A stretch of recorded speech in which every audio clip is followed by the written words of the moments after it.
From the pages of the world's greatest comic book adventure, 4 heroes on a daring mission in space. But something went wrong. Genetically transformed, they become the most powerful superheroes of all time.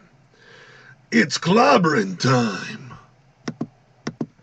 I was first introduced to the world of the Fantastic Four through the 1990s Saturday morning Marvel Power Hour, which consisted of the Iron Man animated series and the Fantastic Four. You had to get up at the crack of oh hell no in order to watch this double feature. As a young kid, I would set my alarm for 5 in the morning, get my cereal, and then watch the tail end of the Flintstones just before the Marvel Power Hour would begin. You had to be a true believer in the 90s in order to watch Marvel cartoons. I still have my 90s Thing action figure from this series, but the coat and hat have long been lost to time. Part of my Thing has a shoulder flattened from when my friend Jason ran over my Thing on his bike. But ever since those young days of childhood, I have been a lifelong Fantastic Four fan. You best believe I'm a member of the Marvel Marching Society.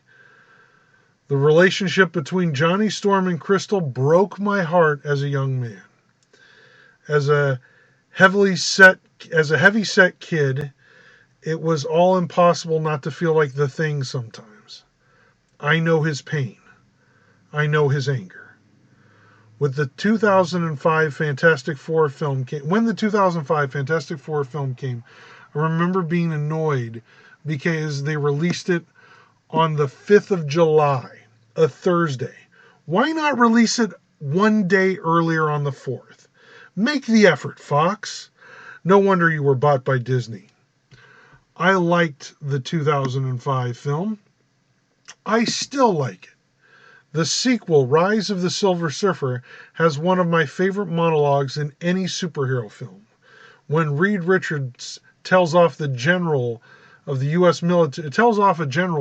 military, "You will show me and my friends respect." I felt like they obviously chickened out on Galactus, but considering the Hulk wasn't even allowed to use his own name in the TV show, we've come a long way toward comic book accuracy. I first became aware of the Roger Corman Fantastic Four film at Comic-Con, looking at DVDs. There's a great documentary about this film that covers the whole situation way better than I ever could.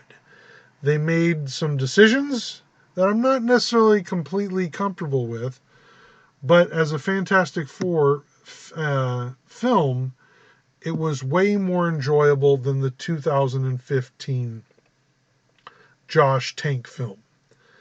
I finally sat down to watch Fan Four Stick in order to do these sketches. I felt if I was going to draw these versions of the FF, I should at least watch the movie. In a word, the movie is joyless. It focuses on the body horror elements of the Fantastic Four without delivering any of the joy. This is a family. The catchphrase "clobbering time" is used by Ben Grimm's dad as he beats his kid. Not my FF. When we got John Krasinski, I'm going to butcher that name, Krasinski, John in Doctor Strange as Mr. Fantastic, I thought, well, not my first choice, but at least we now have a direction. They finally seem to have a game plan with the Fantastic Four. But as of the recording of this audio, there are all these casting rumors over who's going to be Mr. Fantastic moving forward. It's like, okay, Marvel, what are we doing now? The idea of recasting Mr. Fantastic makes no sense.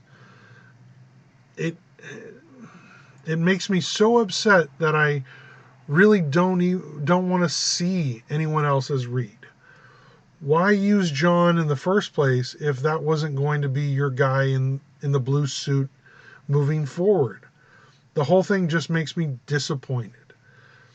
The fact is, Fantastic Four is some of the best comic book fiction ever printed.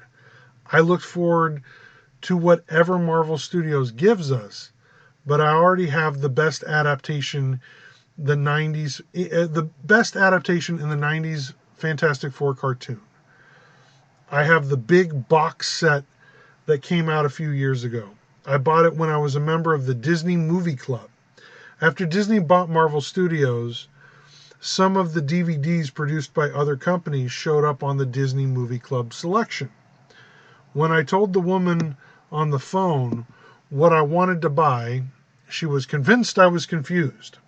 I had to give her the product number from the website.